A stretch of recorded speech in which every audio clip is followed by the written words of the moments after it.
Selamat pagi semua sister. Wow, senang sekali ya udah pada nyanyi, udah ada berpacu dalam pujian. Tadi suaranya bagus-bagus loh. Terima kasih ibu-ibu sudah mau bernyanyi bersama-sama. Hari ini kita akan membahas buku yang baru. Buku kita judulnya Overweight. Wah, jangan sampai ya kita overweight ya. Kalau overweight kita harus buang jauh-jauh supaya kita bisa berlari kencang untuk memenangkan kehidupan kita. Nah, hari ini kita membahas buku Overweight kita bersama Bapak Paulus Raharjo. Kita sambut Pak Paulus Raharjo. Selamat pagi Pak Paulus. Selamat pagi Ibu Dewi. Wah, ini kita membahas overweight ini Pak Paulus. Salaman dulu. Pak Paulus udah ada bukunya? Nggak perlu ya? Nggak perlu, iya. Nanti kita akan panggil juga Ibu Linda Raharjo untuk menemani kita dalam testimoni. Bagaimana kalau sekarang saja? Saya agak keder ketemu. Oh gitu, oke. Silakan Bu Linda, Pak Paulus minta ditemenin. Wah, ternyata Pak Paulus juga bisa keder ya. Saya gentar sekali. Tenang Pak Paulus, kita di sini semua ibu-ibu sudah jinak semua. Bukan begitu. Bukan begitu ya? Bukan begitu kedarnya. Gimana Pak Paulus? Saya tidak bisa membayangkan apa jadinya kalau Tuhan bekerja di dalam sekian rumah tangga yang hadir di tempat ini. Wah, luar biasa. Luar biasa. Itu menggetarkan jiwa. Iya, ibu-ibunya sangat antusias ke sini sekali untuk sama-sama belajar Pak Paulus. Silakan Bu Linda. Nah, kali ini pembahasan kita ini agak-agak apa ya? Overweight. Sepertinya berat ya.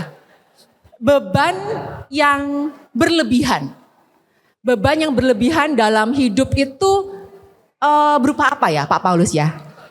Sebenarnya ini mengingatkan kita semua bahwa hidup ini adalah perjuangan. Oke. Hidup adalah pertandingan. Hidup adalah proses. Yes. Nah, kalau kita tidak tahu dan kita tidak menyadari itu, kita akan menyesali apa yang sedang terjadi dalam hidup kita sekarang. Karena kita tidak tahu, tidak menyadari, tidak hidup di dalam pengharapan masa depan. Kalau itu kita tidak sadari, kita akan kecewa terhadap hidup kita dan tantangan hidup kita saat ini. Dan tantangan itu ya tidak pernah hilang. Ya, dan ayat firman Tuhan ini mungkin kita bacakan dulu saja ayatnya. Ibrani pasal yang ke-12, ayat yang pertama. Karena kita mempunyai banyak saksi, bagaikan awan yang mengelilingi kita, marilah kita menanggalkan semua beban dan dosa yang begitu merintangi kita, dan berlomba dengan tekun dalam perlombaan yang diwajibkan bagi kita. Jadi bagi saya dan Linda, kita ingin mengingatkan saudari-saudari sekalian bahwa hidup ini proses. Segala sesuatu bisa terjadi baik buruk di dalam kehidupan kita saat ini. Tapi semua itu untuk kebaikan kita di masa depan. Kalau hidup itu proses ya Pak Paulus, berarti hidup itu tidak akan ada habisnya ya. Untuk kita terus diproses, diperbaharui. Kalau kita sudah selesai dalam satu permasalahan, akan timbul permasalahan lain, itu biasa ya Pak Paulus ya? Biasa tapi jangan dibiasakan. Oh, suka jangan cari-cari masalah ya ibu-ibu ya, tolong ya. Jadi, tapi apakah proses itu meninggalkan sesuatu beban, ataukah proses itu meninggalkan suatu solusi harusnya Pak Paulus? Yang ditulis di Alkitab bagian ini adalah proses itu nanti akhirnya akan berakhir. Yaitu perlombaan ini tidak akan terjadi terus-menerus Ibu Dewi. Akan berakhir. Dan Ketika ditulis perlombaan ini bukan perlombaan makan kerupuk, bukan. Tapi perlombaan itu lari jarak jauh. Seolah-olah seperti 10K atau half marathon atau maraton. Tapi akhirnya apa itu Pak Paulus? Akhirnya garis finish. Oh, garis finish di mana kita bertemu dengan Sang Pencipta? Atau gimana? Garis finish itu Mungkin pakai ini Pak. garis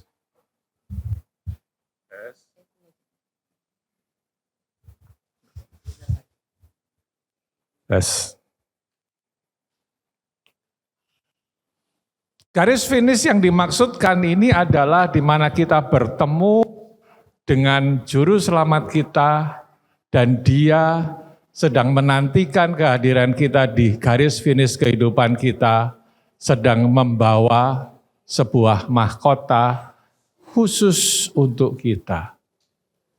Wow. Ya, tapi di sini juga di ayat ini juga kita dihimbau, marilah kita menanggalkan semua beban dan dosa yang begitu merintangi kita. Tanpa kita sadari ya Pak Paulus, apa contoh-contoh beban yang kita pikul itu selama ini? Beban kita pikul bisa saja pandangan negatif terhadap diri kita. Kita tidak mampu, kita tidak pintar, kita ini jauh dibandingkan dengan orang lain dan seterusnya. Mungkin itu terjadi. Mungkin kalau kita membandingkan dengan orang lain memang kenyataannya bisa saja.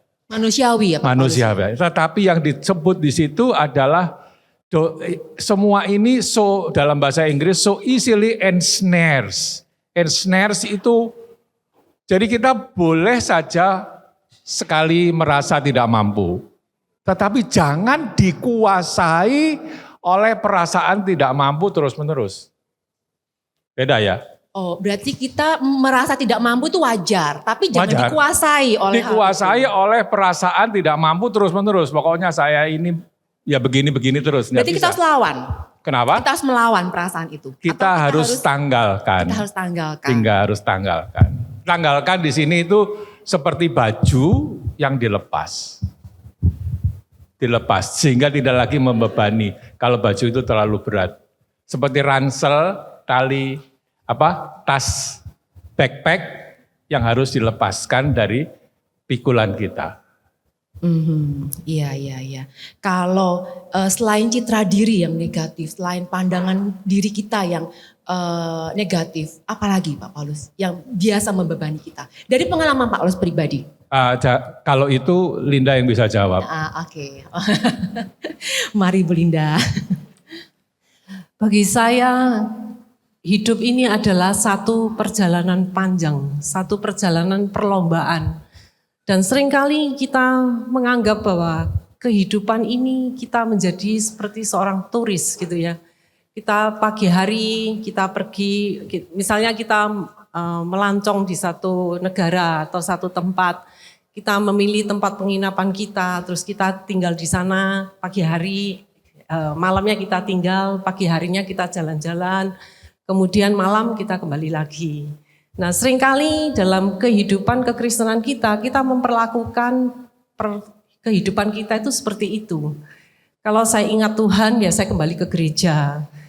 Kalau saya mendapatkan rezeki saya datang ke gereja. Terus kemudian saya melancong ke lain tempat, saya mencari kesenangan-kesenangan saya sendiri. Kemudian ketika saya dalam keadaan krisis, saya kembali lagi ke gereja. Dan kemudian kalau padahal pada waktu saya kembali ke gereja, banyak yang ingin Tuhan benahi tentang kehidupan saya. Yang saya mencari kesenangan saya sendiri. Dan itu harus Tuhan benerin dulu, baru Tuhan bisa memberikan berkatnya. Tapi saya menolak itu. Seringkali saya merasa bahwa ya sekarang Tuhan harus jawab doa saya. Kalau tidak begini ya saya sign out gitu. Tuhan tidak kita perlakukan seperti Tuhan. Tapi seperti hamba kita yang bisa kita sogok, kita bayar, kita marahi. Dan saya menemukan dalam perjalanan hidup saya seharusnya saya tidak melakukan hal seperti itu. Dan juga banyak orang yang kami menjadi konselor lebih dari 30 tahun. Dan itu yang seringkali kami jumpai. Bahkan kami pun juga sering-sering disalahkan mengatakan bahwa doa kami tidak manjur karena perjalanan hidup mereka kok tidak mulus-mulus saja. Jadi hidup ini adalah satu perjalanan panjang, satu lari maraton yang kita pergi itu dari poin A ke poin Z gitu ya. Jadi bukan cuma A ke B terus kemudian saya melancong sesuka saya, kemudian saya berhenti. Bukan seperti itu, karena kita sendiri tidak tahu berapa lama Tuhan memberikan umur dalam hidup kita. Jadi ya kita harus melakukan bahwa as if this is our last day gitu ya. Jadi satu perlombaan maraton. Jadi ketika kita mengalami perjumpaan dengan Kristus, seperti yang dikatakan di Efesus 2:12, kehidupan kita itu tidak pernah sama lagi. Karena Tuhan yang tadinya jauh itu menjadi dekat. Dan kehidupan itu sudah dimulai satu perjalanan bukan sebagai pengembara yang mengembara di antah berantah yang tidak tahu apa yang harus dilakukan. Tetapi Tuhan mempunyai satu rencana yang indah dalam kehidupan kita yang harus kita selesaikan. Itu adalah satu pertandingan yang tadinya jauh karena darah Kristus yang sudah menebus menjadi sangat dekat di hati. Dan kehidupan itu tidak pernah sama lagi karena perjalanan ziarah itu dimulai. Transformation is happening. Jadi tentu banyak hal-hal yang bisa kita bahas tentang beban itu apa. Tapi itu biarkan nanti dibahas masing-masing di kelompok masing-masing. Karena untuk hari ini 2 beban pertama sudah saya berikan. Mungkin Ibu Dewi bisa share tentang pertanyaan-pertanyaan untuk memeriksa diri sendiri. Apakah beban itu ada di kehidupan kita atau tidak. Jadi nanti mungkin bisa dibagikan pertanyaan-pertanyaan untuk memeriksa apakah beban-beban tersebut memang menjadi bagian kita. Kalau bicara tentang beban, seperti yang ditulis di buku tentang kepahitan, Paulus Celinda. Kepahitan ini hampir dari seluruh kita itu sadar walaupun tidak sadar kita punya. Besar, kecil kita rasakan. Nah, bagaimana cara melepaskan kepahitan itu? Langkah kecil, langkah awal yang praktis untuk kita bisa let go. Saya pikir seorang wanita punya kepekaan yang lebih dari seorang pria. Tapi justru kepekaan itu seringkali membuat wanita cepat tersinggung. Menjadi sensitif ya. Sensitif. Jadi sensitif itu bisa positif, Yes, bisa negatif. Betul. Nah, jadi terus apa yang sudah terjadi yang memahitkan hati di masa yang lalu seringkali teringat terus-menerus.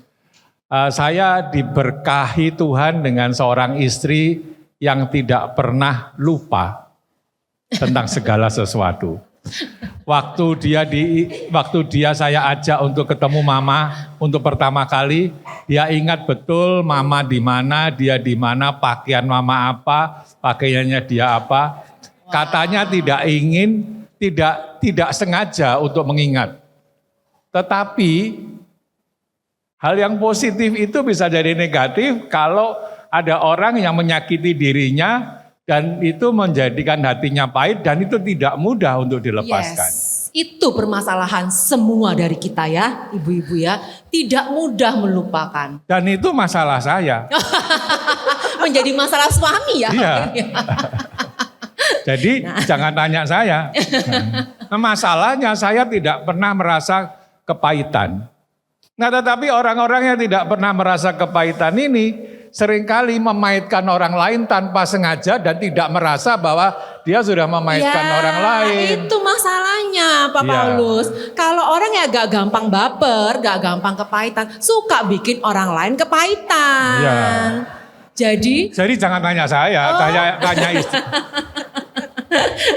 Kalau Ibu Linda sendiri, kan ini Ibu Linda terlihat seperti melankolis, ya kan, sensitif, mengingat segala sesuatu. Untuk melepaskan kalau ada orang yang bersalah, kalau ada kata-kata yang menyakitkan, perlakuan yang mungkin tidak menyenangkan, bagaimana? Dan kata-kata yang menyakitkan itu belum tentu datang dari orang yang sengaja menyakiti loh. Betul. Ya kan? Ya. Gara-gara kesensitifan. Karena sensitif atau saja. mungkin lagi drain, lagi kosong, Ya. lagi insecure. Nah itu bisa saja masuk ya, terjadi. Nah itu gimana Bu Linda? Ya memang saya dianugerahi bisa mengingat banyak hal-hal yang kecil-kecil gitu ya. Karena saya pikir bahwa itu satu kelebihan juga dari seorang wanita. Kita merasakan apa yang kita lihat itu tidak hanya dengan mata kita tapi dengan perasaan kita. Tetapi saya juga sadar bahwa hal itu seringkali juga membawa hal-hal yang buruk juga. Yaitu mengingat kejadian suami saya melakukan kesalahan apa gitu ya. Secara detail. Padahal enggak banyak itu. Bisa diperbanyak kok, kita bisa memperbanyak itu. Jadi hal-hal yang seperti itu, sampai satu saat tuh suami saya menegur saya bahwa alangkah indahnya kalau kamu bisa mengingat ayat-ayat Alkitab tuh sampai titik komanya. Itu salah satu solusi ya Pak Paulus ya. Nah celakanya saya tidak ingat titik komanya, seringkali meleset-meleset gitu ya. Jadi saya pikir saya harus bertobat Tuhan, biarkan ajarkan saya untuk mengingat hal-hal apa yang harus saya ingat. Jadi saya pikir bahwa satu perasaan yang sensitif dan bisa mengingat banyak hal itu juga satu anugerah. Tetapi di mana kita menempatkannya, kalau kita berjalan dengan Kristus itu ada sesuatu yang sangat indah. Anak-anak saya sekarang sudah dewasa semua, mereka hidup sebagai, ya sudah menikah semua, umurnya 30 ke atas ya. Dan seringkali saya, kalau kita jarang-jarang ketemu karena mereka semua tidak tinggal di Surabaya. Tetapi ketika mereka tinggal di Surabaya, ketika kami berjumpa, saya sering katakan, bukankah kamu waktu kecil kamu bermimpi seperti ini? Atau bukankah orang itu pernah berbuat baik sama dirimu? Hal seperti itu adalah sesuatu yang positif bukan? Bisa mengingat kebaikan orang dan dia sendiri karena dia kami mempunyai 2 orang putra yang mereka mengingat itu semua garis besar, tidak mengingat hal yang detail-detail itu. Jadi dengan demikian itu ya juga ada baiknya karena saya bisa mengingatkan mereka atas sejarah hidupnya mereka yang saya sendiri yang mencatatnya. Kan tidak mungkin kan, para ibu tentunya juga mencatatkan sejarah hidupnya anaknya masing-masing yang orang lain tidak mencatatnya. Dan itu sungguh satu anugerah juga. Tetapi celakanya juga saya mengingat tuh secara detail sebagaimana orang itu berbicara kepada saya. Jadi saya punya fantasi sendiri bahwa seorang teman yang baik itu harusnya itu seperti ini. Kriterianya A, B, C, D, E, F. Atau orang kalau janji dengan saya itu mereka harus tepat waktu. Seperti saya perlakukan pada orang lain itu tepat waktu. Kadang-kadang seringkali orang janji itu bisa lupa, padahal saya sudah kosongkan seluruh slot saya tunggu dia. Jadi saya seringkali hal seperti ini orang kok tidak menghargai saya gitu ya. Dan dalam konseling kita, itu kita juga menemukan banyak orang yang tidak cocok dengan mertuanya atau mertua tidak cocok dengan menantunya. Karena mereka juga punya kriteria sendiri. A, B, C, D, E, F itu harus seperti ini. Kita punya ekspektasi terhadap orang ya. Iya. Jadi itu yang membuat kita itu punya standar. Kalau kamu janji sama saya paling tidak 5 menit speleng untuk ketelatan. Setelah itu tidak ada ampun. Go gitu ya. Nah, Dulu saya seperti itu. Dulu gitu. Sekarang udah enggak kayaknya Bu Linda ya. Karena itu Sudah banyak berlatih. Oh sudah banyak berlatih. Sabar. Itu juga dengan gesekan-gesekan ya. Tidak gampang ya menjadi berubah menjadi bisa memaklumi orang lain. benar, tapi ya masih belum selesai. Proses terus berlanjut katanya Pak Paulus. Iya. Jadi gimana cara Bu Linda untuk menghadapinya itu? Jadi seringkali ya itu saya punya ekspektasi sendiri. Itu sangat bagus sekali ya. Saya punya ekspektasi sendiri. Ketika orang itu tidak masuk di dalam slot seperti itu, saya marah gitu. Saya marah akhirnya saya mengisi diri saya, orang tuh kok bisa-bisanya ya seperti ini ya. Kok bisa ini itu. Dan itu saya lakukan banyak kan. Akhirnya saya sendiri menjadi orang yang pahit kan. Betul. Dan terus kalau saya ketemu orang itu saya menilai, saya nggak mungkin percaya kamu lagi. Yang ini, yang itu gitu ya. Dan saya merasa itu juga tidak baik. Akhirnya mata saya itu mata yang gimana yang saya tujukan pada orang lain. Tentunya mata yang penuh penghakiman. Ya. Dan itu Tuhan tidak suka. Dan saya belajar bahwa di dalam proses ini saya harus bisa menerima orang bahwa dunia ini adalah dunia yang rusak. Dan juga kita semua adalah orang yang berdosa, yang mempunyai kerusakan di sana sini. Jadi sama dengan saya pun banyak kerusakan masih di sana sini yang di dalam proses ini masih ditransformasi, masih dipulihkan oleh Tuhan Yesus sendiri. Jadi saya harus memberikan ruang kepada orang lain untuk membuat kesalahan itu. Jadi dengan begitu saya bisa release forgiveness. Ya sudah, kalau dia tidak ingat ya nggak apa-apa, make another appointment. saya bisa lakukan hal yang lain. Jadi kalau orang janjian sama saya tentunya saya tidak kosongkan slot itu terus saya nunggu di depan pintu. Saya tidak lakukan itu. Saya bisa melakukan hal-hal yang lain juga. Kalau dia datang ya monggo, kalau dia tidak datang ya paling tidak rumah saya sedikit lebih bersih, saya bersih-bersih lagi. Jadi ya substitute. Ya, saya akan memberikan tips yang praktis juga. Saya akan bacakan Filipi pasal 4 ayat yang ke-8. Filipi pasal yang keempat ayat yang ke-8 bunyinya demikian. Jadi akhirnya, saudara-saudara atau saya ganti saudari-saudari, semua yang benar, semua yang mulia, semua yang adil, semua yang suci, semua yang manis, semua yang sedap didengar, semua yang disebut kebajikan dan patut dipuji, pikirkanlah semuanya itu. Sebelum saya jelaskan, saya tanya ini isinya apa Bu Dewi? Kopi Pak Paul. Kopi. Hanya kopi saja isinya? Ada susunya juga. Ada susu selain kopi dan susu? Ada gula arennya. Ada gula aren, selain itu? Udah itu aja mungkin Pak Paul. Oh hanya itu. Penuh?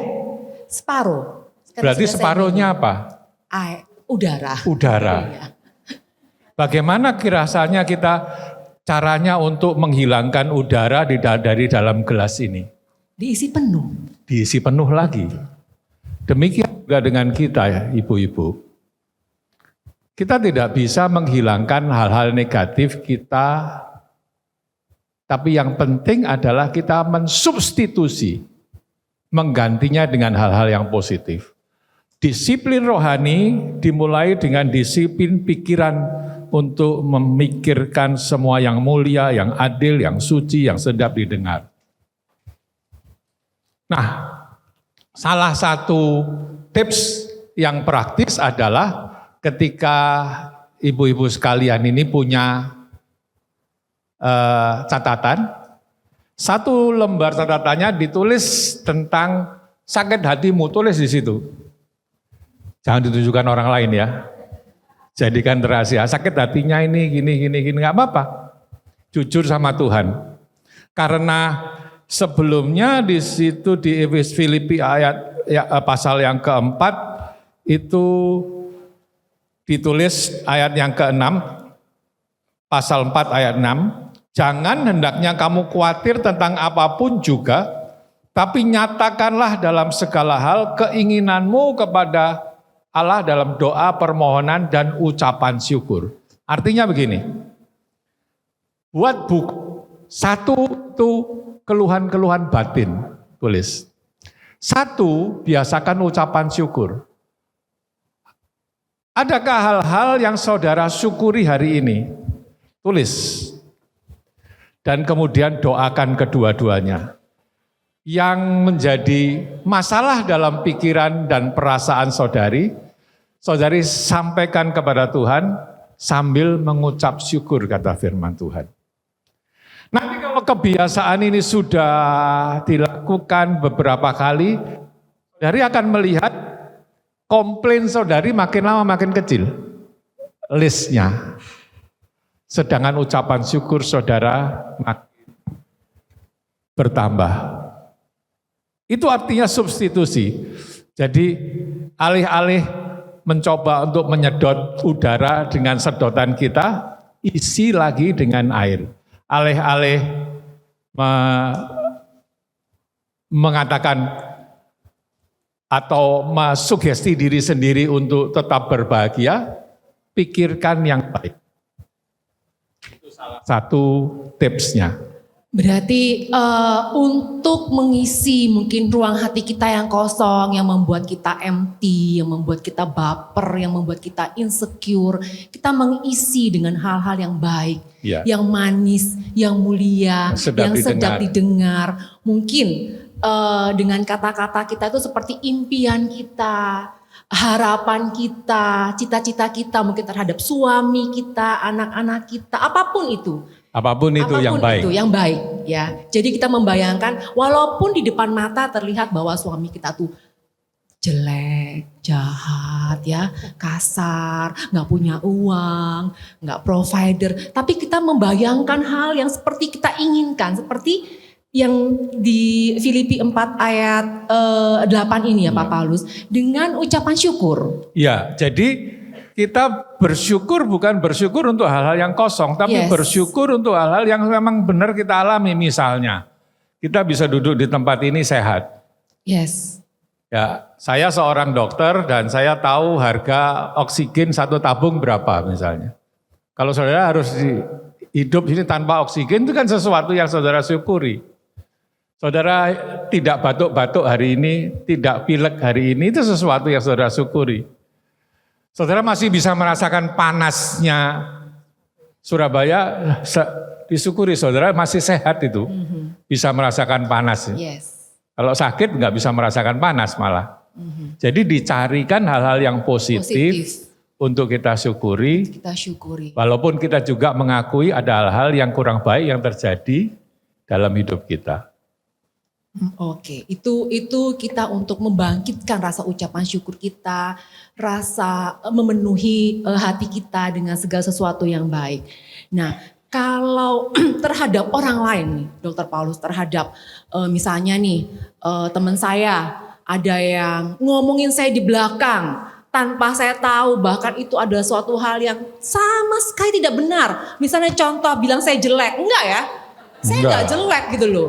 Terus bilang saya gendut, enggak juga kan, saya cuma berisi bukan gendut. Nah, Banyak gitu kelebihan. contohnya. Oh kelebihan, Banyak overweight. kelebihan, Oh overweight. iya. Nah itu kan hal-hal yang tidak betul Pak Dokter Paulus. Jadi saya merasa sakit hati. Terus belum lagi diomongin tentang hal-hal yang belum tentu kita lakukan. Fitnah. Dan kita tidak bisa kan conference sama teman-teman bilang itu tidak betul. Jadi kita akhirnya timbul kepahitan melihat orang itu marah. Nah itu bagaimana itu? Oh, kalau saya punya cara sendiri, tapi cara saya belum tentu ada textbooknya. Saya selalu bilang sama Linda, ada gosip seperti ini. Saya selalu bilang sederhana, kentut kok kamu urusi. Jadi kita anggap dia kentut teman-teman.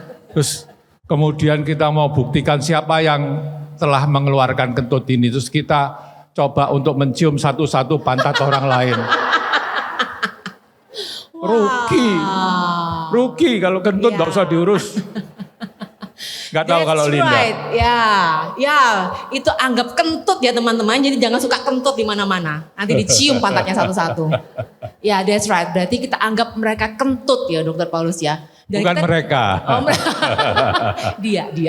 Bukan mereka, tapi Iya. mereka yang kentut. Jadi kita tidak perlu cari tahu siapa yang kentut, ya kan? Nggak usah. Biarkan ya. aja. Lama-lama kan juga hilang sendiri ya bau Iyalah, kentutnya ya. ngapain. Oh, oke. Ingat ya ibu-ibu ya. Jangan suka kentut. Terus kalau ada yang bawa kentut, jangan dicari siapa yang kentut ya. Udah biarin aja, nanti hilang-hilang sendiri. Iya. Sangat aplikatif sekali. Oke, mungkin ada ibu-ibu yang tanya nih, Dokter Paulus mungkin ada punya pengalaman bagaimana? Atau mau tanya apa sama Dokter Paulus? Jadi bisa langsung interaktif ya kita. Oke. Nah, kalau ini Dokter Paulus dengan citra diri yang negatif. Nah, kalau kita berbicara tentang citra diri, itu berarti proses yang sudah panjang. Yang sudah tertanam mungkin dari masa kecil atau masa remaja.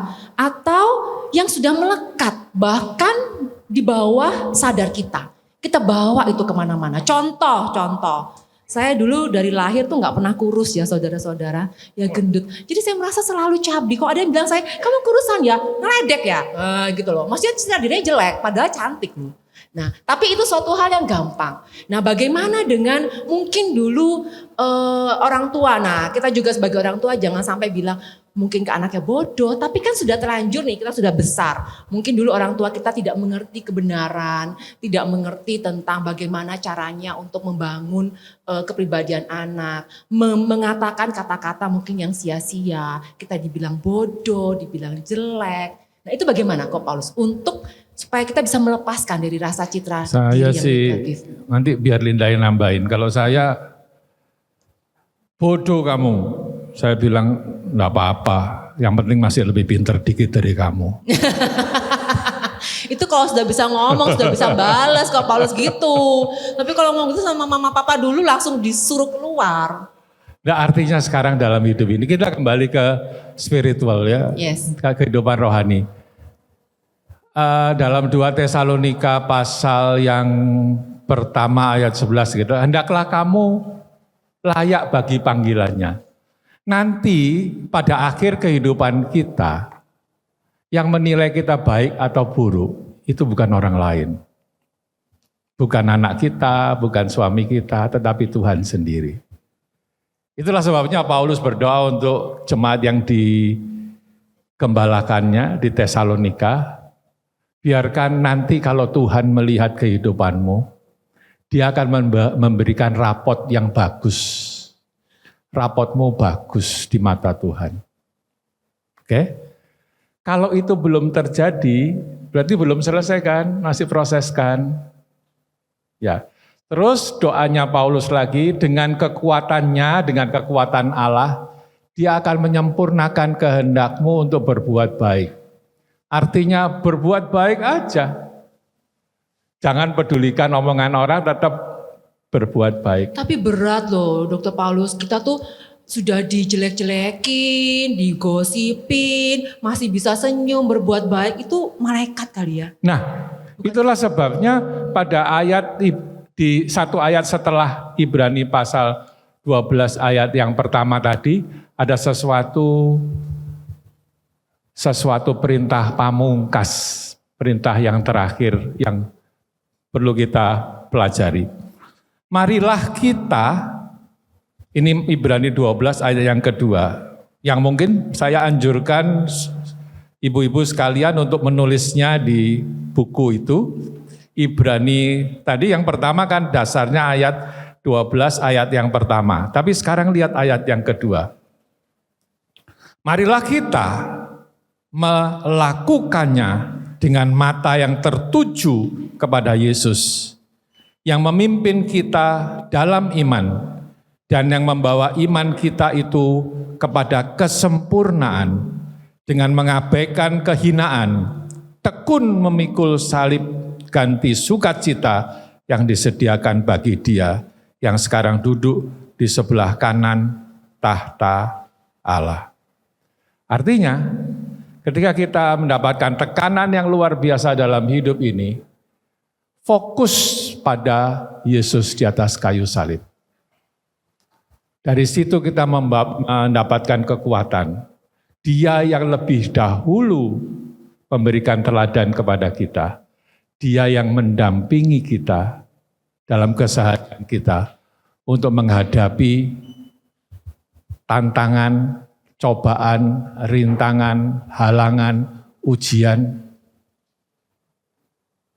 supaya kita bisa hidup sesuai dengan kehendaknya. Dokter Paulus, kalau kita dalam keadaan yang penuh, yang sober, yang sadar, kita mungkin bisa fokus sama Tuhan Yesus nih. Aduh, gak apa-apa, ignore yang lain, kanan kiri, yang penting Tuhan Yesus, saya berbuat baik. Tapi kalau dalam keadaan kita lagi lelah, lagi capek, banyak masalah, kerjaan, dan lain-lain, itu pasti ada gangguan dan kita tetap punya kedagingan ya Paulus ya. Kadang-kadang kemarahan, marah, mungkin kita pasti bisa terganggu dengan hal itu. Nah, apa yang bisa membuat kita itu tetap sadar dan fokus sama Tuhan Yesus? Ikut Bible & Co. Jadi jangan tinggalkan komunitas ya teman-teman ya. Betul itu, setiap Rebo hadir di sini untuk terus sadar dan sober bahwa kita harus fokus sama Tuhan Yesus. Bagus sekali iklannya Dokter Paulus, saya suka loh. Langsung gak ditanya lagi kan. Oke, ini tadi kan Dokter Paulus juga bilang bahwa beban-beban kehidupan itu yang memberatkan kita untuk kita berjalan, untuk kita tertuju sama Tuhan Yesus. Nah, bagaimana kita bisa total surrender, kita menyerahkan beban-beban itu sama Tuhan Yesus? Itu apa sih tipsnya?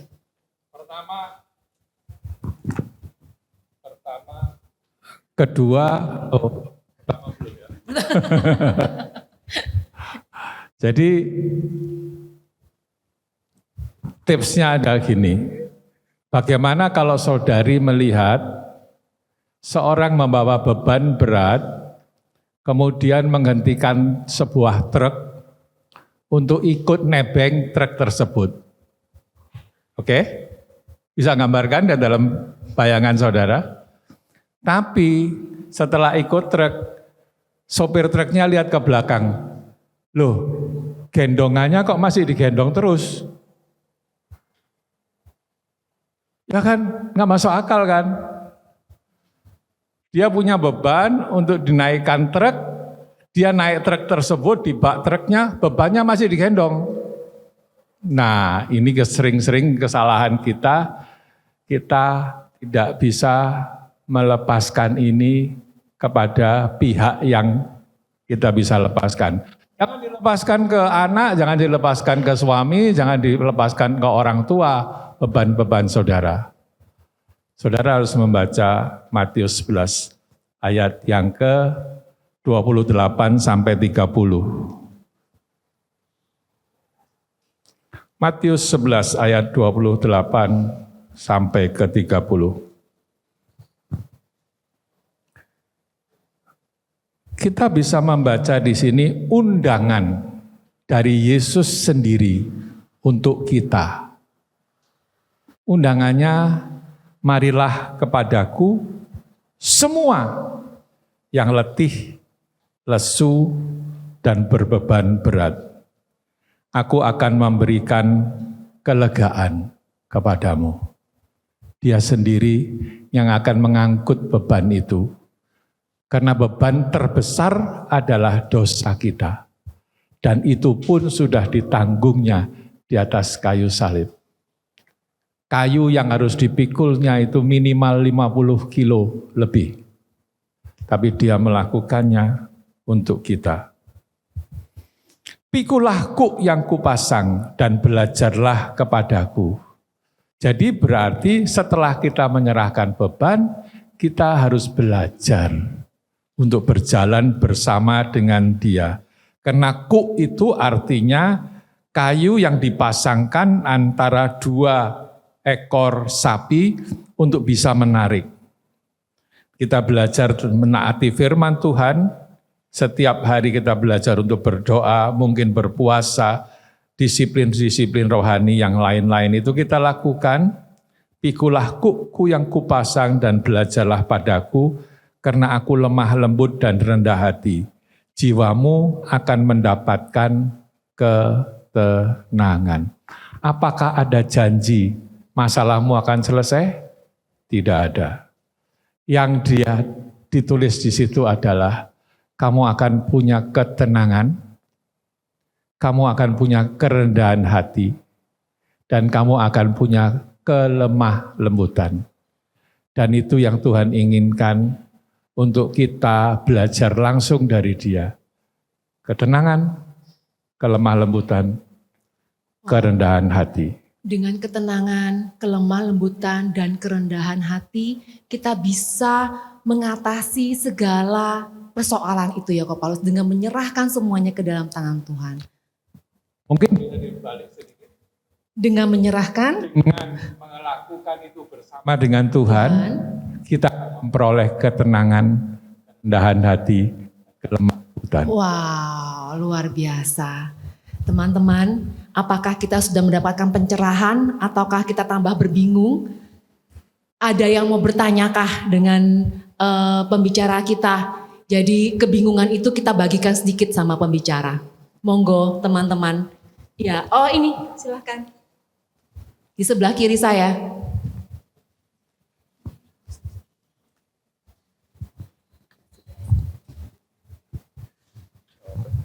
Selamat siang Dr. Paulus, Bu Linda, juga C. Dewi. Selamat Jadi siang. yang mau saya tanyakan, saya sering menghadapi situasi di mana sulit bagi saya untuk mengampuni orang yang menyakiti saya. Apalagi jika rasa sakit itu terpendam lama. Dalam kehidupan sehari-hari, bagaimana caranya saya bisa benar-benar melepaskan kepahitan ini dan membiarkan pengampunan tulus terjadi. Juga secara praktis, memori itu pasti ada. Jadi katakan saya sudah mengampuni, saya sudah melepaskan, tapi pada saat mengingat kembali lagi, Enggak bisa mengampuni. Lah itu tadi sudah bisa. Nah, tapi saya tetap mengingat hal itu. Oh, mengingatkan, Apakah itu berarti saya oke. sudah melepaskan Baik. pengampunan dan juga menghilangkan kepahitan? Terima kasih. Nanti Linda akan nambah. Tapi saya katakan begini. Kalau kita jatuh dan kemudian kaki kita luka, ya sakit nggak? Sakit. Dilihat aja sakit, apalagi dipegang. Sudah sembuh, itu ada bekas. Ketika kita melihat bekasnya, kita ingat nggak peristiwanya? Ingat. Tapi kalau kita gosok, lukanya masih sakit nggak? Tidak lagi. Jadi forgive and forget itu tidak berlaku di sini. You should forgive walaupun saudara masih mengingat peristiwanya dan siapa saja yang telah melukai saudara. Forgive doesn't mean you should forget. Tapi yang penting adalah kriterianya adalah ketika saudara gosok lagi lukanya tidak ada sakit lagi. Saudara ingat tapi saudara tidak sakit. Itu kuncinya. Itu adalah kriteria kesembuhan batin yang sempurna. Saya banyak bergumul dengan yang ditanyakan oleh Ibu tadi. Karena saya punya memori yang baik kan. Saya bersyukur untuk itu. Akhirnya saya juga menemukan jawaban di firman Tuhan bahwa sebetulnya otak kita itu memang diciptakan untuk mengingat. Karena Tuhan mengatakan bahwa kita harus ingat firman Tuhan itu siang dan malam, dari sana kita bisa berbuah. Dan juga berulang-ulang dikatakan bahwa kita harus mengingat-ingat. Jadi kita harus ingat. Dan memang tubuh kita, otak kita diciptakan untuk mengingat. Tidak ada salahnya dengan mengingat itu. Tetapi apa yang kita lakukan terhadap ingatan-ingatan kepahitan yang seperti itu, kita harus banyak menghafalkan firman Tuhan supaya dari sana kita mendapatkan obat penawar ya, yang untuk membersihkan hati ini. Dan yang saya dapatkan itu, saya mendapatkan seperti ini bahwa hati ini tidak diciptakan untuk menyimpan semak belukar. Karena terlalu rapuh untuk menyimpan semak belukar itu. Dan Tuhan datang untuk menyembuhkan, untuk mencabut semak belukar itu. Dalam keadaan yang terluka, dia sendiri akan menyembuhkannya. Dan kalau saya sudah mulai kumat lagi ingat-ingat seperti itu, saya bilang, Tuhan aku minta kemurahan-Mu untuk membersihkan hatiku ini dari semak belukar. Supaya aku bisa mengampuni orang lain dan dari mataku itu terpancar kasih, bukan kebencian atau dendam yang ada. Dan saya juga belajar dari apa yang Tuhan lakukan di atas kayu salib itu. Dia bahkan melepaskan pengampunan ketika lukanya itu masih basah, tidak tunggu kering. Jadi demikian juga kalau Kristus yang kita percayai bisa melakukan hal seperti itu, saya yang dikatakan sebagai murid Kristus, saya juga harus bisa melakukannya. Sekalipun saya tidak mampu, tetapi saya bisa meminta pengampunan dan saya bisa meminta penyertaannya itu. 1 jam ini saja Tuhan, ajarkan aku untuk bisa mengampuni, melepaskan pengampunan itu. Karena kalau kita menyimpan banyak kepahitan itu kita ngomong pokoknya aku tidak suka orang itu. Tapi yang pokoknya tidak suka itu duri, itu kepahitan itu juga terpancar di dalam keluarga kita. Kita bisa uring-uringan sama anak, sama suami. Mungkin mertua kita juga dapat sasaran juga. Jadi ya Tuhan melakukan itu untuk membersihkan hati kita. Kita ingat boleh lah, memang kita harus ingat. Tapi tidak mengingat-ingat terus-terusan. Ya, bersihkan, basuh. Dan biarkan kepahitan itu tidak menjadi kepahitan lagi. Tetapi menjadi sesuatu yang Tuhan bisa pakai untuk bisa menyembuhkan luka orang lain. Oke, wow, thank you, bagus sekali ini tipsnya. Bahwa kita mengampuni bukan berarti kita melupakan. Tapi pada saat kita ingat, kita udah gak sakit lagi. Itu kuncinya. Kita boleh mengingat-ingat perlakuan orang yang jahat. Tapi perlakuan itu tidak menyakitkan kita lagi. Itu artinya kita sudah sembuh dan melupakan. Dan kita terfokus kepada Tuhan. Karena Tuhan sendiri aja sanggup untuk melakukan itu, kenapa kita sebagai murid-muridnya yang bilang bahwa kita ingin serupa seperti Yesus tidak bisa melakukan itu. berarti itu hanya omong kosong. Kita berarti bisa untuk mengampuni dengan bercermin pada Tuhan Yesus. Dan Begitu. dia mengundang kita untuk belajar bersama dia di sampingnya. Itulah Cook. Wow. Dan Cook itu berarti beban kita tidak kita tanggung sendiri, tetapi ditanggung bersama-sama dengan Tuhan yang berjalan di samping kita. Wow, ini suatu aplikasi yang sangat-sangat gampang semestinya kalau kita bisa melakukannya, karena Tuhan Yesus sudah melakukannya dan Tuhan Yesus bersama-sama dengan kita, Yes, menemani kita yes, untuk bisa melalui semua itu. yes. Wow, luar biasa sekali ya. Saya juga belajar untuk mengampuni seseorang, Dr. Paulus, karena saya merasa tersakiti. Tapi saya mau belajar untuk mengampuni. Iya, yang bersalah sama saya ingat ya, saya ampuni. Sudah ada yang mengaku. Ya, ada yang mau tanya lagi. Oh, saya Iya. kira ngaku kalau bersalah. Ada yang mau tanya ya, jangan marah-marah kalau tanya ya, ya. Oh, ada dua. Oh, sini dulu. Oh ya. Antri ya. Iya. Ya, selamat siang Bu Dr. Paulus, Sursula. Bu Linda, selamat siang ya. Kan menurut buku-buku yang saya baca kan bahwa manusia itu dibedakan dari belief, habit, culture, and then character. Lalu bagaimana kita untuk menghindari tadi pertanyaannya atau Bu Linda tadi bilang orang yang janji yang tidak disiplin dan yang kurang menghargai, mungkin itu berkaitan dengan habit, culture juga ya. Bagaimana dengan firman Tuhan yang mengatakan pergaulan buruk itu merusakkan kebiasaan yang baik. Terima kasih.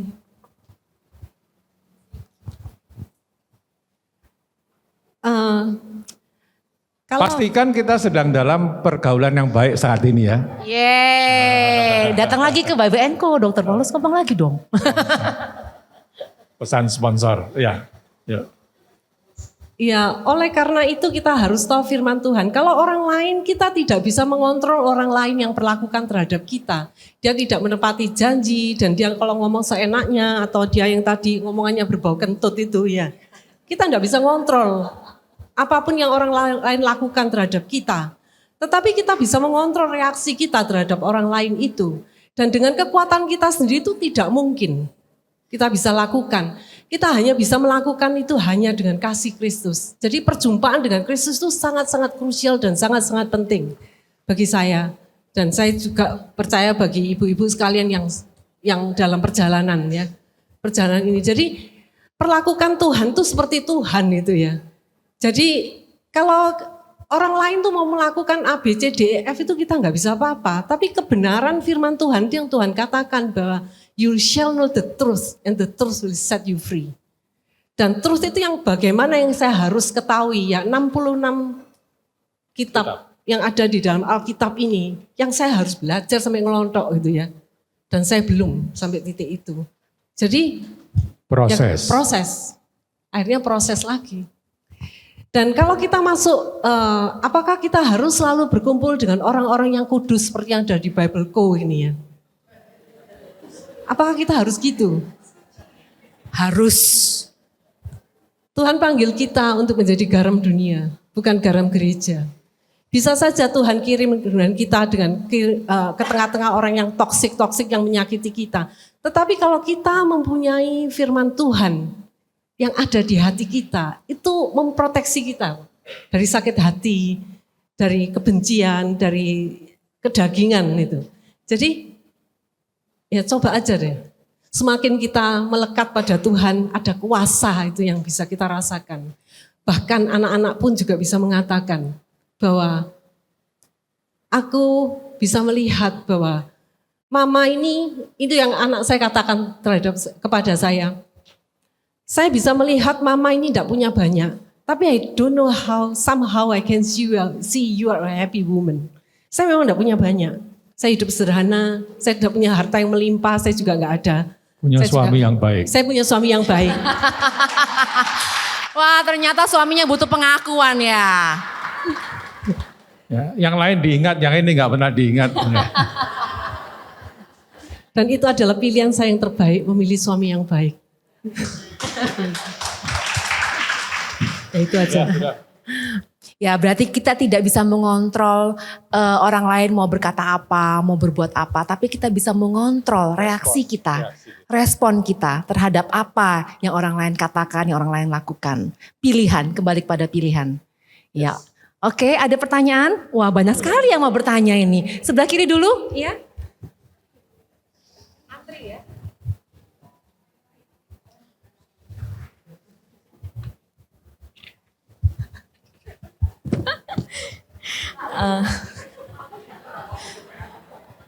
Ya, saya mau nanya ini, sebagai seorang ibu dan istri, kadang saya merasa kewalahan dengan beban rumah tangga dan tanggung jawab keluarga.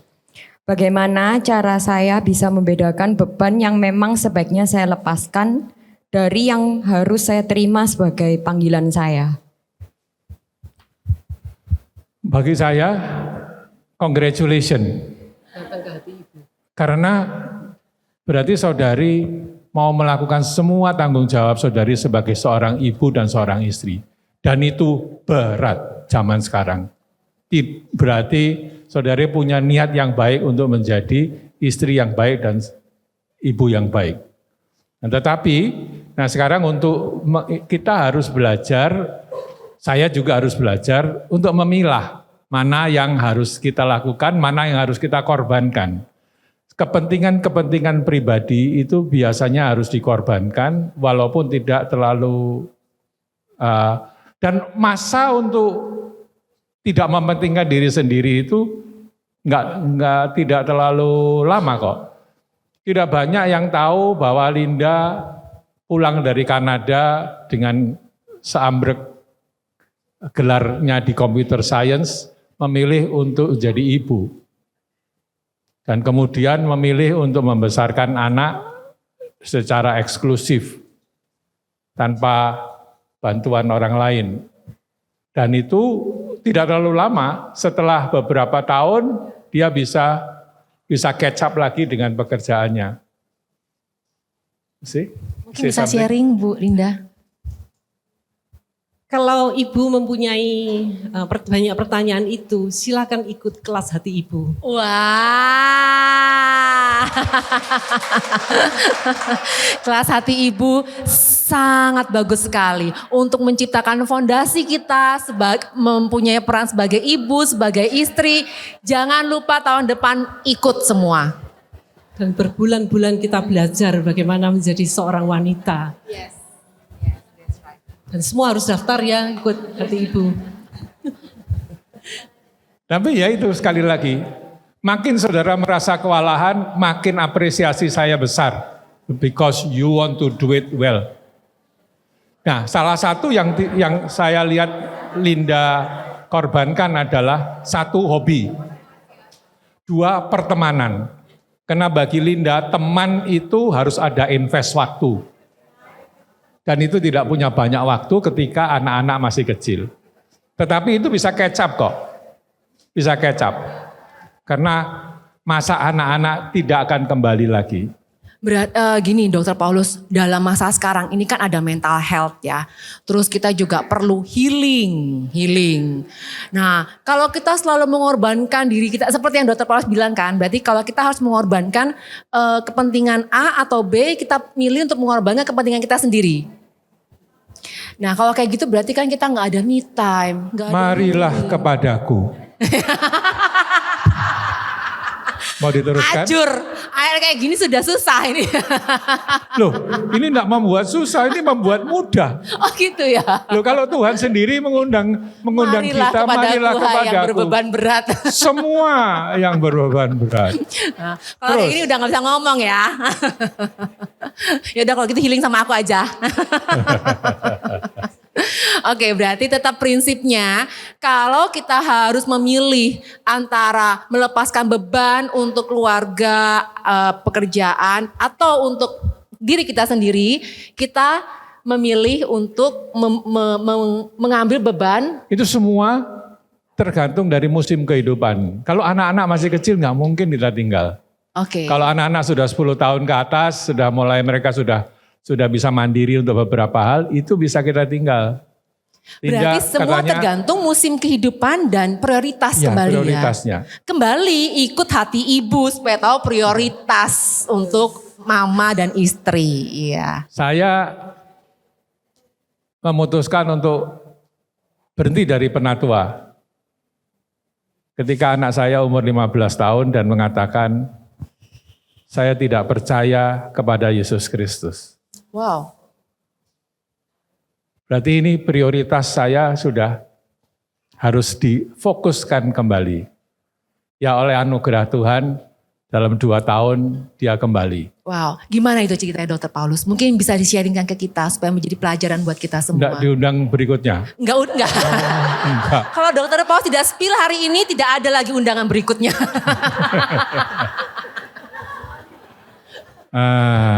Wanita Di-sharingkan sedikit Dr. Paulus, wanita karena ini menarik sekali. Wanita pengusaha, usahanya kayak gini.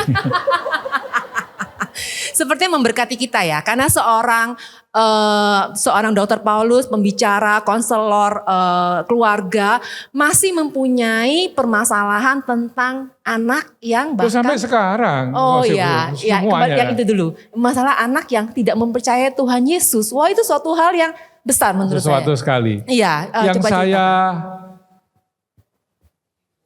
ceritakan. mau keluhkan kepada Tuhan kalau boleh ngeluh itu. Karena kenapa sejarah berulang?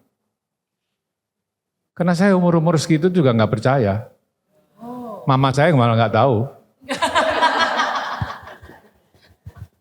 Ke gereja iya, percaya enggak. Dan akhirnya melalui perjumpaan bersama dengan Kristus, belajar buku ini, belajar agama ini, belajar kepercayaan ini, saya akhirnya kembali. Dan kemudian saya lebih diperlengkapi untuk apologetics. Apologetics itu pembelaan iman. Sehingga pada waktu itu saya bisa ngomong sama dia secara apologetics. Karena cara berpikir dia kemungkinan sama dengan cara berpikir saya. Jadi begini ya Bu Dewi, kalau ada anak yang bermasalah, itu pasti niru bapaknya atau niru ibunya.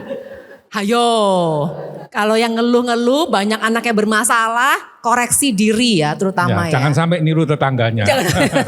Anak tetangga itu. Ya itu. Nah itu. Ya akhirnya dengan logik kita bisa berdiskusi sampai malam ada anak kami yang lain katakan, kenapa sih kamu nggak percaya aja langsung? Kamu itu nyusahkan hidup orang tuamu loh. Dia bilang, enggak bisa. Percaya kok dipaksa-paksa. Mamanya bilang begini, kamu itu berdoa saja supaya Tuhan memberikan pencerahan. Benar gak? Salah. Orang enggak percaya kok suruh berdoa. Doa sama siapa? Ya. Jadi apologetics-nya akhirnya saya bimbing dia. Saya pertama mengatakan, do you believe that Jesus Christ ever exists? Saudara pernah yakin Tuhan Yesus itu ada di muka bumi dan nggak percaya? Sebentar. Kamu percaya Julius Caesar ada di muka bumi ini? Percaya. Dari mana kamu percaya? Buku dari sejarah. Sejarahnya Tuhan Yesus itu 30 kali lebih lengkap dari Julius Caesar. Bahkan ditulis oleh para pengikutnya, para musuhnya, dan sejarawan netral. If you do not believe Jesus Christ ever live in this earth, in this world, you are stupid. Sorry, ngomong sama anak boleh. You're stupid, just that. Karena sejarahnya lebih lengkap. Oke, aku percaya Yesus Kristus ada. Tapi aku nggak percaya kalau dia Tuhan. Oke. Do you believe he is a good man? Iya, saya percaya dia adalah orang yang baik. Bahkan dikatakan dia nabi. Bahkan teman-teman muslim saya percaya dia nabi. Nabi itu kan baik kan? Tapi masalahnya dia mengaku sebagai Tuhan. Betul? Mengaku sebagai Tuhan. Nah cuma ada tiga kesimpulan. Satu, dia tahu dia bukan Tuhan, tapi dia mengaku Tuhan. Artinya apa? Bohong. Nabi bohong, bisa statusnya bukan nabi lagi kalau nabi bohong. Yang kedua, dia tidak tahu kalau dia bukan Tuhan, tapi dia ngaku Tuhan. Artinya dia gila. Nabi gila bisa nggak? Nggak bisa, gugurlah nabinya. Yang ketiga adalah dia benar-benar seorang Tuhan, dan itu adalah yang dikatakannya benar. Oh, aku nggak bisa percaya itu, nggak bisa. If you seek the truth, kalau mau ada kebenaran, semua ini harus dipertimbangkan. Either dia pembohong, dia orang gila, atau real God. Oke, terus ya itu akhirnya. Ya melalui perjumpaan itu dengan firman Tuhan yang, kalau ngomong soal firman Tuhan, dia bilang aku nggak percaya Alkitabmu. Bagaimana saya bisa percaya hal itu? Tentu saya mendapatkan bantuan banyak dari teman-teman dari segi teologi.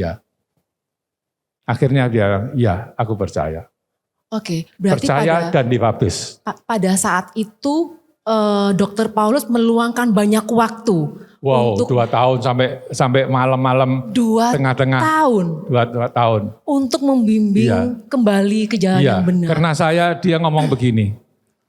Pada waktu dia separuh-separuh dia bilang, separuh otakku ini mau menerima, separuh otakku ini tidak bisa menerima. Dan kata-katanya saya ingat betul, membuat saya takut setengah mati. Dia mengatakan, lama-lama aku bisa gila. Ya akhirnya dia bilang, oke, percaya dibaptis.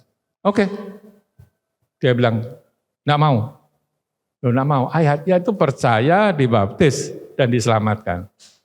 Oke, saya dibaptis, tapi saya enggak mau nangis-nangis dibaptis. Terus siapa ngomong baptis harus nangis-nangis?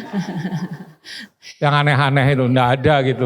Dokter, itu umur berapa waktu itu? 15 tahun. 17. Wow, masa lagi labil-labilnya ya. Akhirnya dia mau dan baptis. Terus dia mengatakan, bagaimana kalau saya tidak saya bukan pengikut karismatik. Apa hubungannya karismatik sama ini? Terus dia bilang, terus saya tanya, nah dalam hal itu kita mendengarkan dulu baru memberikan pertanyaan yang tepat. Bukan terus langsung menguliai dia. Terus saya tanya, kalau kamu enggak mau jadi anggota jemaat gereja karismatik, kamu mau jadi apa? I want to be the true disciple of Jesus Christ. Wow. Aku bilang, don't worry about karismatik, forget about karismatik. That's even better. Even better. Kalau pada saat itu bagaimana perasaan Bu Linda waktu itu mengetahui anaknya? Topiknya apa sih ini? Loh, itu kan juga beban kehidupan ya. Itu suatu permasalahan yang kita mesti gali itu bagaimana cara untuk mengatasinya. Ya. Sebenarnya dalam hidup ini bukan cuma itu saja, banyak hal-hal yang lain juga kan, tentang pemilihan jodoh, juga tentang pemilihan karier, banyak sekali. Kalau jadikan beban, jadi beban semua. Dan saya menolak itu, saya bilang kalau ini jalan dalam proses seperti ini, saya katakan Tuhan ini tidak benar kan. Dan saya nggak bisa terima, I cannot let it go, just cannot, aku tidak mau. Dan apa yang harus aku lakukan? Apakah aku harus bicara terus dengan suamiku, bingungi dia, ya nggak ada jalan keluar. Apa yang bisa saya lakukan terhadap orang lain? Belum tentu orang lain bisa mengerti. Jadi yang saya lakukan ya saya banyak berdoa sih. Saya ngomong Tuhan ini tidak benar. Jadi ibu-ibu begini ya, kalau ada hal yang tidak benar di dalam rumah tangga itu jangan lepaskan. Saya bilang bahwa pegang jubah Kristus itu. Seperti wanita yang mengalami pendarahan itu. Aku tidak terima Tuhan, kalau keluargaku seperti ini berantakan kayak gini, aku tidak terima. Ini tidak seharusnya seperti ini. Yang seharusnya itu kita menjadi saksi Kristus. Ini kan tidak karu-karuan tuh seperti ini. Jadi saya tidak mau melepaskan itu. Dan saya berdoa dan saya menangis. Ya itu yang saya lakukan. Ya kurang lebih 2-3 tahun sih. Bayangkan tiap malam dia mengetuk kamar kita hanya membahas itu. Selama 2-3 tahun itu. Kan ya tiap kali dia ngetuk itu saya jadi gemetar juga ya. What is next itu kan. Saya juga emosi, saya bisa marah gitu. Kamu percaya aja sih, kenapa apa susahnya? Kita ini sudah capek sekali, kita mau tidur. Tapi dia nggak bisa tidur. Ya, dia Ya sendiri sudah. tidak bisa tidur. Dia bergumul juga. Let's talk. Dan kalau sekarang kita katakan indah bukan 3 tahun selesai. Pada saat itu saya tidak tahu loh. Tidak bahwa tahu kita kalau bisa selesai. balik atau enggak. Yes, itu pergumulan yang lumayan panjang 2 tahun itu bukan suatu 3 hari. tahun ya. 3 tahun. Tapi ya dengan berdoa, memegang. Bukan coba Kristus sendiri dan fokus, fix your eyes on Jesus. Oh. Aku enggak terima Tuhan, enggak terima aku. Ketika mereka memilih jodoh yang salah, saya pun juga enggak ngomeli dia kan. Kalau misalnya kita ngomelin anak yang milih jodoh yang salah, kita datang ke dia, tambah jarak, namanya laki kok. Yes. Tantang kan kita. Aku Yes. mau, kamu apa gitu kan. Seolah seperti itu kan, mau menunjukkan kelaki-lakiannya. Saya bisa datang apa? Ke bapaknya, ya tambah bingung kan. Mau diapakan, dimarahin, tambah lari anaknya. Yes. Ya Papa waktu kenal Mama sudah sama-sama percaya Tuhan? Belum, Mama belum. Papa juga separuh-separuh. Jadi aku boleh dong. Tanyain, jadi aku boleh dong. Loh gini loh, Papa diizinkan untuk mengalami semua ini untuk mengatakan kepada kamu kalau kamu nggak boleh. That's right.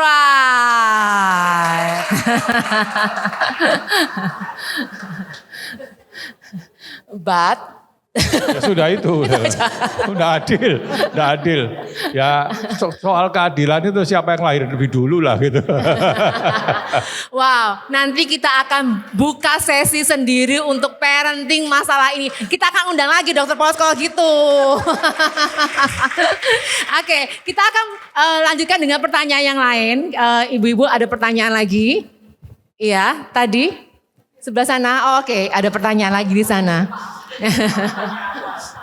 Lupa Mas, Iya, sampai lupa. selamat siang. Saya kadang merasa tidak cukup baik atau merasa kurang dalam menjalani peran saya sehari-hari, baik sebagai anak, adik maupun tante, ataupun individu. Yang mau saya tanyakan bagaimana cara saya menghadapi perasaan-perasaan ini, terutama saat merasa tidak sebanding atau kecil di hadapan semua tanggung jawab yang harus saya hadapi. Makasih. So easy. So easy.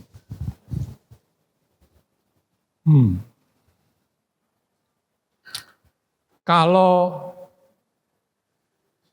seorang ibu pakai cincin berlian, berliannya kebetulan besar terus lepas jatuh ke selokan. Selokannya kotor. Apa yang dia harus lakukan?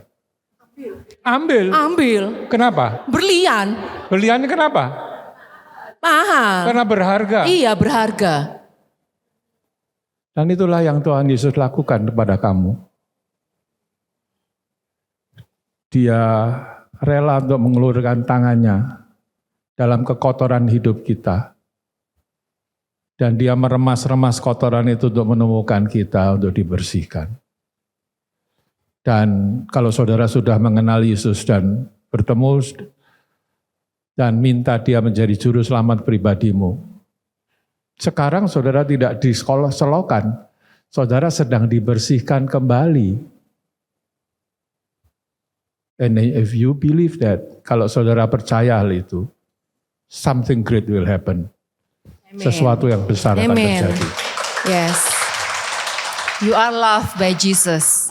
Oke, ada yang lain lagi? Oke, Kak Armita. Mit, enggak nanti aja toh Mit. Pertanyaanmu susah-susah biasanya. Saya tidak bertanya Pak, Oh. tapi saya mau memberikan kesaksian. Apa yang dilakukan oleh Pak Paulus dan Bu Linda selama 2-3 tahun memenangkan anaknya, itu saya mengalami buahnya. Pada waktu setelah putranya lulus SMA kemudian harus ke luar negeri, ke satu tempat.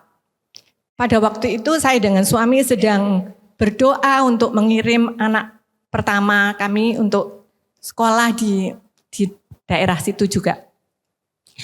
Sebagai ibu saya khawatir, apalagi pada waktu saya ke sana untuk visit saja, itu saya melihat banyak sekali anak-anak muda yang ateis gitu. Ada ateis lah, ada jenis-jenis kepercayaan yang lain. Itu membuat saya galau gitu. Tuhan kirim anak saya justru ke tempat yang seperti ini gitu.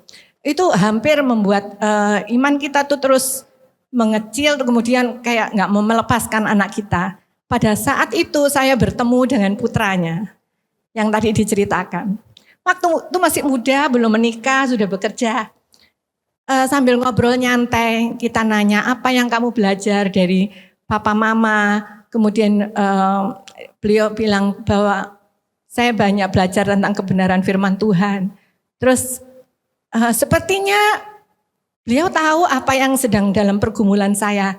Terus tiba-tiba di kereta api waktu itu kita lagi sama-sama, saya dengan suami saya sama putranya, dia bilang gini, Kak Mita, dia manggil saya Kak, karena dia murid saya sekolah minggu, padahal dia harus manggil saya Tante.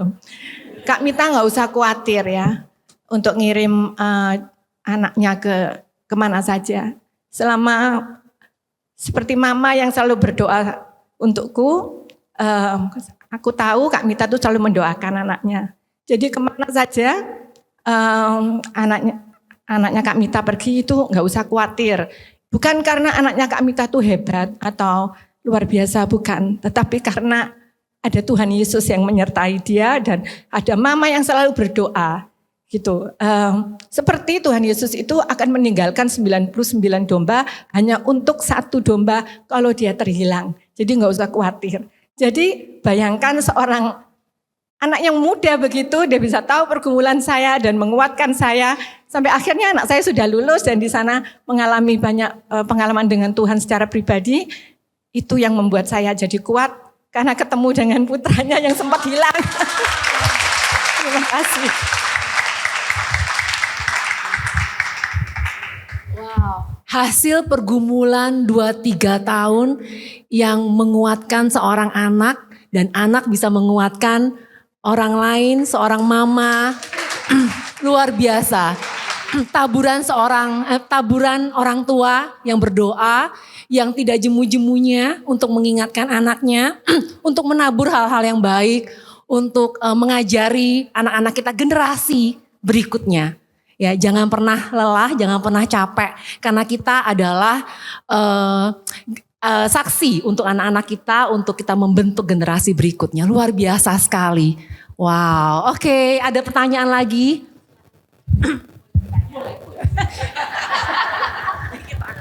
Sampai saya sudah lupa mau tanya apa. Selamat pagi, Dr. Paulus, Ibu Linda, dan Tante Dewi. Saya harus berdiri, apa boleh duduk aja? Nih saya takut, nggak apa-apa ya. Sebentar, saya coba ingat-ingat lagi mau tanya.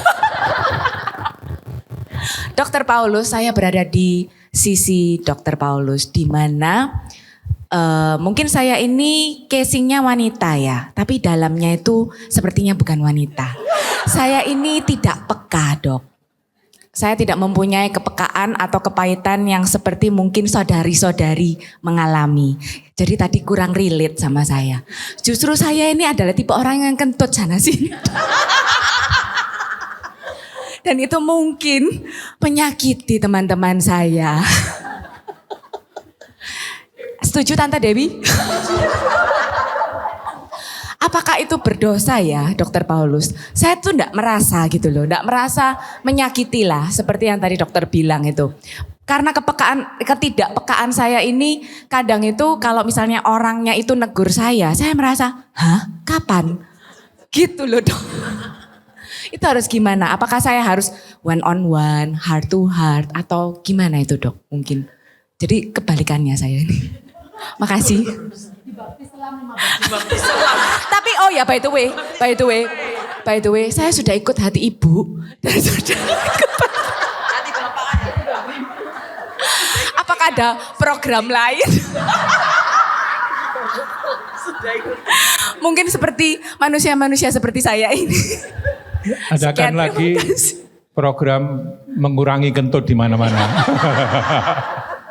Nanti saya bikin program gratis 20 menit tanpa oksigen.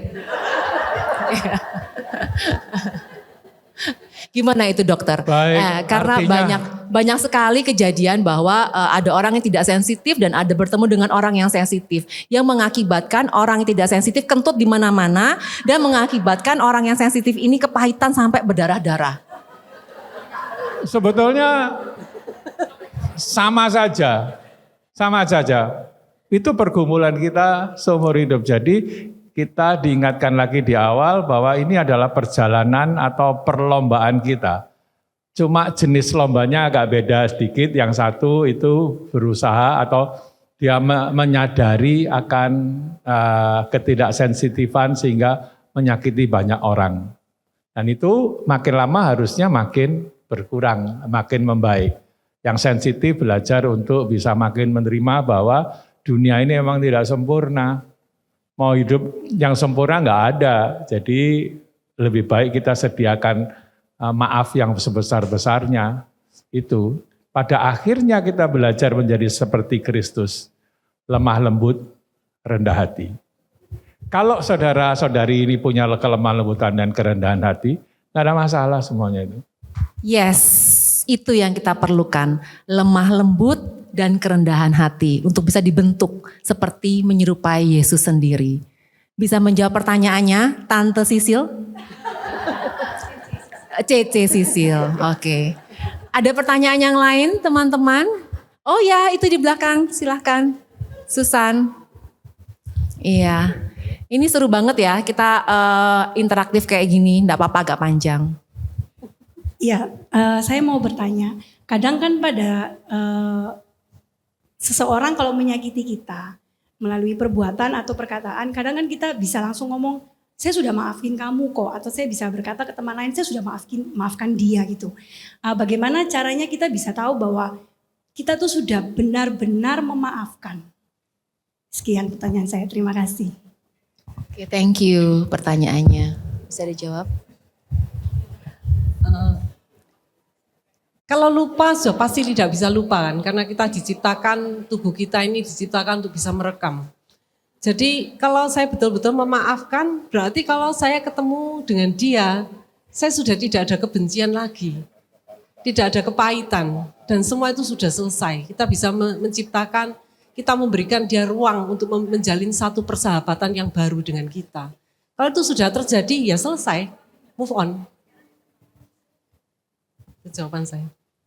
Berarti Karena ketika Tuhan Yesus memaafkan kita, dia menganggap, dia membenarkan kita, justified. Artinya seperti kita tidak pernah melakukan hal itu. Relationship bisa dijalin kembali. Itu sudah betul-betul terjadi healing yang 100% ya. Oke, thank you dokter. Menjawab sekali ya pertanyaannya ya. Oke, ada yang pertanyaan lagi, satu pertanyaan terakhir. Ada teman-teman di sebelah sana? Oh ini, Caroline yang di depan. Boleh. Tadi saya jadi keinget masa lalu oleh testimoninya Dr. Paulus sama Tante Linda.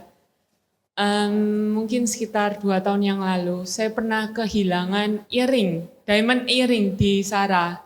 Tapi ini yang saya lakukan, saya putus asa, tapi saya keinget. Waktu 10 tahun yang lalu saya juga pernah kehilangan, tetapi saya tidak melakukan apa-apa dan tidak berdoa sama sekali. Ya mungkin berdoa asal-asalan ya. Tapi kalau 2 tahun yang lalu itu saya doa sungguh-sungguh, Dr. Paulus sama Tante Linda. Ini yang saya lakukan, saya keinget ayat itu Matius 7 ayat 7-8. Mintalah maka akan diberikan kepadamu, carilah maka kamu akan mendapat, ketoklah maka pintu akan bukakan bagimu. Karena setiap orang yang meminta menerima, dan setiap orang yang mencari mendapat, dan setiap orang yang mengetok baginya pintu dibukakan. Tentunya saya sambil nangis-nangis ya, meskipun itu kecil, tapi itu sangat berarti buat saya gitu. Karena kan ya nggak murah juga ya diamond earring meskipun kecil ya. Nangis saya di ujung jalan itu nangis, tapi ya saya akhirnya balik, gak ketemu, balik lagi, gak ketemu. Akhirnya saya gak putus asa, saya ketika gak tahu kenapa ya Tuhan itu baik. Ketika saya melontarkan doa saya Matius 7 ayat 7-8 dan Filipi 4 ayat 4-8 sampai 9, bersukacitalah senantiasa dalam Tuhan. Sekali lagi ku katakan, Bersukacitalah, hendaklah kebaikan hatimu diketahui semua orang, Tuhan sudah dekat. Janganlah hendaknya Anda semua khawatir tentang apapun juga, tetapi nyatakanlah dalam segala hal keinginan Anda kepada Allah dalam doa dan permohonan dengan ucapan syukur. Damai sejahtera Allah yang melampaui segala akal akan memelihara hati dan pikiran Anda dalam Kristus Yesus. Jadi akhirnya saudara-saudara semua yang benar, semua yang suci, semua yang mulia, semua yang adil, semua yang manis dan semua yang sedap didengar, semua yang disebut kebajikan patut dipuji, pikirkanlah semuanya itu. Dan apa yang telah kamu pelajari, dan apa yang telah kamu terima, dan apa yang telah kamu dengar, dan apa yang telah kamu lihat kepadaku, lakukanlah itu. Maka Allah sumber damai sejahtera akan menyertai kamu. Ketemu itu di saat yang berbeda. Ada yang di fitting room, ini kan ada 4 ya. Ada diamond di 2 sisi, ada belakang kunci di 2 sisi. Ketemunya di 4 tempat yang berbeda. Tapi ketemu semua ya? Di satu toko Sarah, waktu itu Sarah lagi rame. Saya ada trauma, kalau pakai earring waktu nyoba baju, lebih baik saya nggak nyoba baju. Kasih saya aja enggak apa-apa. Saya pakaikan. Gitu ya? Iya. Nah gitu sih sharing saya. Kalau misalnya. Tapi yang lebih penting dari semua itu adalah di mata Tuhan, kamu adalah diamondnya. Iya, itu yang paling penting. Harta Dan tidak penting, yang penting hati nggak ya. mungkin kamu hilang, dia akan cari kamu. Wow. Kecuali memang kamu tidak ingin Saya ditemukan. happy banget, Tuhan itu baik. Dengan kita berserah sepenuhnya, Tuhan itu tidak akan lupa kita gitu loh. Jadi teman-teman kalau misalnya kita berbeban berat, ini tadi saya sampai lihat juga, kita lebih baik ke konselor yang kita bisa percaya juga. Ini. Kita bisa bicara dengan orang yang kita percaya, kita keluarkan semua unek-unek kita, seperti teman dekat, anggota keluarga, konselor, seperti Dokter Paulus dan Tante Linda, promosi lagi. Kita bisa ketemu komunitas, jangan lupa minum air Cleo juga, supaya kita tetap segar, membantu menjaga tubuh akan tetap sehat dan membantu menenangkan pikiran. Jangan lupa latihan pernapasan, inhale, exhale, bisa juga olahraga di fasa, olahraga secara teratur. Thank you Caroline, thank you. Oke, sebagai kata penutup dari Cerinda dan Ko Paulus. Kata penutup dari saya, Kata penutup dari saya nanti siapkan lagunya. Silakan Ellen. Yes, Ronald tolong. hidup ini adalah perjalanan. Dan hidup ini milik Tuhan. Kita sudah ada dalam pikiran Allah bahkan sejak dunia belum diciptakan. Hargai hidup ini. Hargai teman-teman yang ada di sekitar kita. Jangan sakiti mereka. Dan jadilah terang Kristus dimanapun Tuhan membawa kita. Amin. Saya tadi sudah minta Ellen untuk menyanyikan, kalau tidak terpaksa saya nyanyikan sendiri. Judulnya luar biasa. Turn your eyes upon Jesus. Look full in his wonderful face. And the things of earth will grow strangely dim in the light of his glory and grace. Fokuskan pandanganmu kepada Kristus. Pandanglah dia sepenuh wajahnya. Dan kalau saudara melakukan itu, the things of earth will go strangely dim. Hal-hal yang duniawi yang saudara pikirkan dan yang saudara pergumulkan akan memudar dengan sendirinya. In the light of his glory and grace. Di dalam cahaya, kemuliaan, dan anugerahnya. Gak ada apa-apa, don't worry. Saudara, sebetulnya saya mau takut nyanyikan untuk saudara. Karena takut ada yang nyodori kontrak untuk nyanyi. Padahal saya bukan penyanyi. Nanti kalau ada ya. Ada Ronald, ya.